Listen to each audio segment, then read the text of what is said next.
The emerald waters of Ha Long Bay part before us, revealing ancient limestone sentinels that have stood watch over Vietnam for millennia. Legend says these islands were created by dragons descending from the heavens, their tails carving valleys and filling them with jade-green waters. This is a land where dragons still dance in temple courtyards, where ancient heroes are honored in gleaming skyscrapers, and where the echo of 4,000 years of history rings through every street and valley. This is Vietnam, a nation that didn't just survive invasions by 3 global superpowers. It emerged stronger each time. But forget everything you think you know about Vietnam. The real story is far more extraordinary than what any textbook has told you. This is a tale of legendary dragons and modern economic miracles, of warrior queens and diplomatic revolution, of a people who forged their identity through both resistance and adaptation. Part 1. Ancient Origins, 2000 before Common Era to 938 Common Era. Our story begins not with dates and documents, but with dragons. According to legend, the dragon lord Lac Long Quan descended from his mountain kingdom to wed the immortal fairy O Ko.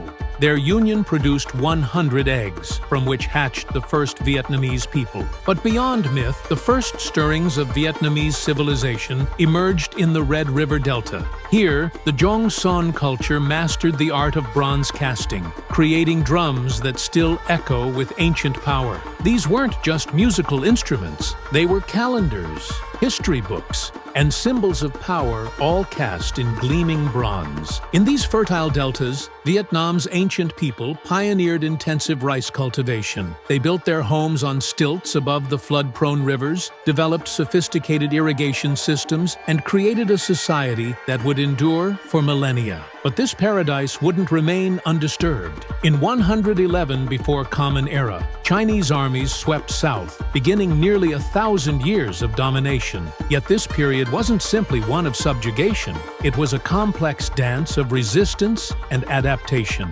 Chinese characters filled official documents. Confucian philosophy entered Vietnamese homes, and Buddhist temples rose alongside ancient spirit shrines. But beneath this imported culture, something uniquely Vietnamese continued to thrive. And in 40 Common Era, this resistance burst into open flame. 2 sisters, Trung Trac and Trung Nhi, did the unthinkable. Riding war elephants into battle, they led an army that drove out the Chinese occupiers. For 3 brief years, they ruled an independent Vietnam. A century later, another woman warrior emerged. Lady Trieu rode into battle on an elephant, declaring, "I wish to ride the storm, tame the waves, kill the sharks. I won't resign myself to the common lot of women." Though both rebellions were eventually crushed, they lit a fire that would never die. Through centuries of Chinese rule, the Vietnamese people maintained their identity. They kept their language, though written in Chinese characters. They preserved their customs, though dressed in Chinese robes. They absorbed foreign influences while remaining distinctly themselves. This period of foreign domination would last until 938 Common Era. But rather than erasing Vietnamese identity, it helped forge it. Like a sword tempered in fire, the Vietnamese people emerged stronger, with a culture that was neither purely Chinese nor purely indigenous, but uniquely their own. Part 2. Independent Kingdoms, 938 to 1858. The year is 938. The waters of Bac Giang River churn with hidden danger. Below the surface, hardwood stakes point like spears toward the sky, waiting for the tide to turn. Ngo Quyen, a Vietnamese general, has set a trap that will change history. As the Chinese fleet pursued his forces, the tide withdrew. Their massive ships, symbols of empire, became nothing more than splinters on Vietnamese stakes. With this single brilliant stroke, a millennium of Chinese domination ended, and independent Vietnam was born.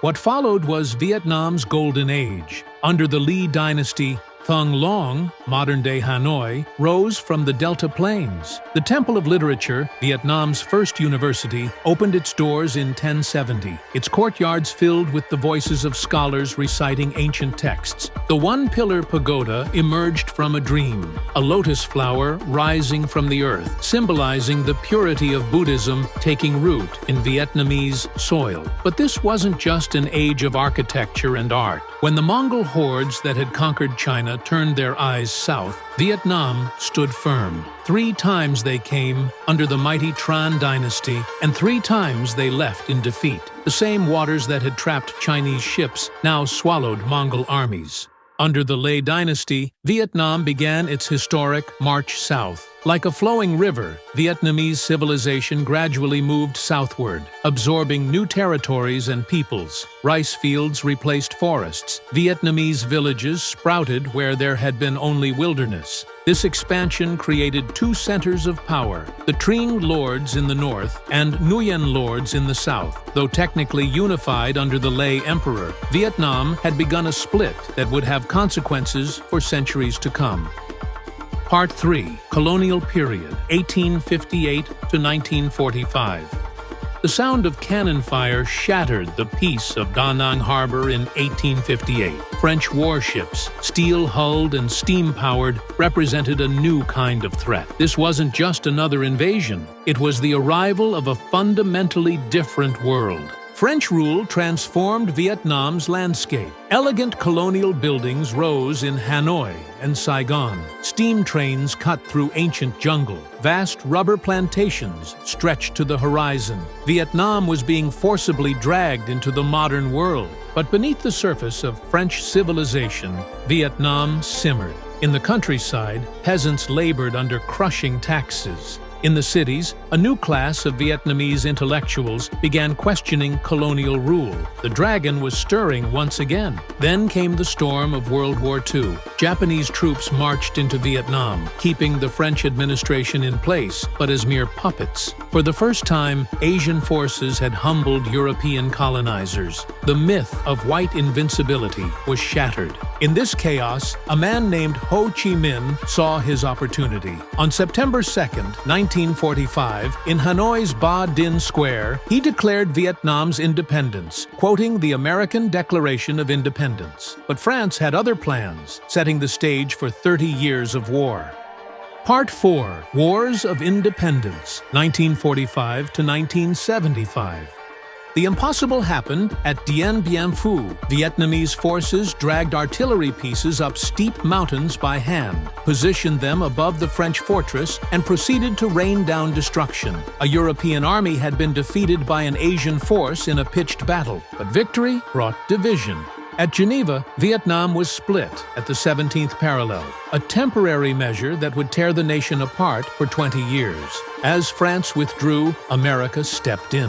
What began with advisors and aid became a flood of troops, tanks, and planes. The world's mightiest military power found itself bogged down in Vietnam's mountains and deltas. The 1968 Tet Offensive shattered American confidence. Vietnamese forces struck everywhere at once, even breaching the U.S. Embassy in Saigon. Though militarily a defeat, it was a psychological victory that changed the course of the war. On April 30th, 1975, the last helicopter lifted off from the U.S. Embassy roof. Saigon fell, and Vietnam was reunified. But the cost had been staggering. Millions dead, cities destroyed, forests poisoned, and a nation traumatized.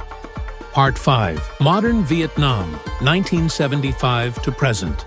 Victory brought not prosperity, but hardship. The Vietnam that emerged from war found itself isolated, its economy in ruins. Rice, the literal and spiritual heart of Vietnamese civilization, was so scarce that people lined up for hours to receive their rations. Then came 1986, and with it, Joy Moi, renovation. Like a phoenix rising from ashes, Vietnam began to transform. The government loosened its grip on the economy, allowing private businesses to flourish. The dragon was awakening once again, but this time to conquer not battlefields but markets. Watch as Ho Chi Minh City transforms before your eyes. Where bomb craters once scarred the earth, skyscrapers now pierce the clouds. Streets once filled with military vehicles now buzz with millions of motorbikes, carrying Vietnam's young population toward their future. Today's Vietnam is one of Asia's fastest-growing economies. Samsung builds smartphones in Vietnamese factories.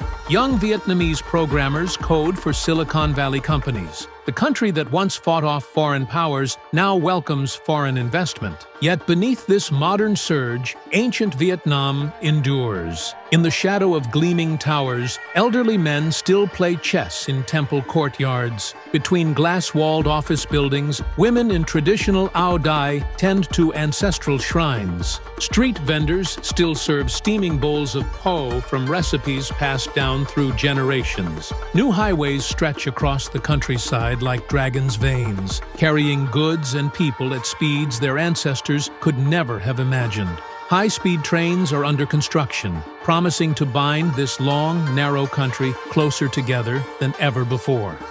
From the mythical dragons of antiquity to the economic dragons of today, Vietnam's journey spans 4 millennia of triumph and tragedy, resistance and renewal. It's a story of a people who refused to disappear, who took foreign influences and made them uniquely their own. As the sun rises over Ha Long Bay, just as it has for thousands of years, we see a nation that has mastered the art of renewal. Those limestone peaks still stand, silent witnesses to Vietnam's endless capacity for transformation. Today, half of Vietnam's population is under 30. They carry smartphones instead of spears, wage their battles in boardrooms instead of battlefields. Yet they carry within them the same resilient spirit that helped their ancestors repel history's mightiest empires. Vietnam's story teaches us that a nation's strength lies not just in its ability to resist change, but in its capacity to adapt while maintaining its soul. As this ancient land strides confidently into the future, it carries with it the wisdom of dragons and the determination of warriors. It's a reminder that history isn't just a story of what was, it's a glimpse of what could be. For Vietnam, the next chapter is still being written, but one thing is certain: it will be written on their own terms. This is Vietnam, where the past and future dance together in an endless cycle of renewal, where every ending is just another beginning. If you've enjoyed this journey through Vietnam's remarkable history, don't forget to like, subscribe, and share your thoughts in the comments below. What surprised you most about Vietnam's story? Let us know, and join us next time for another deep dive into world history. Until then, Tam Biet.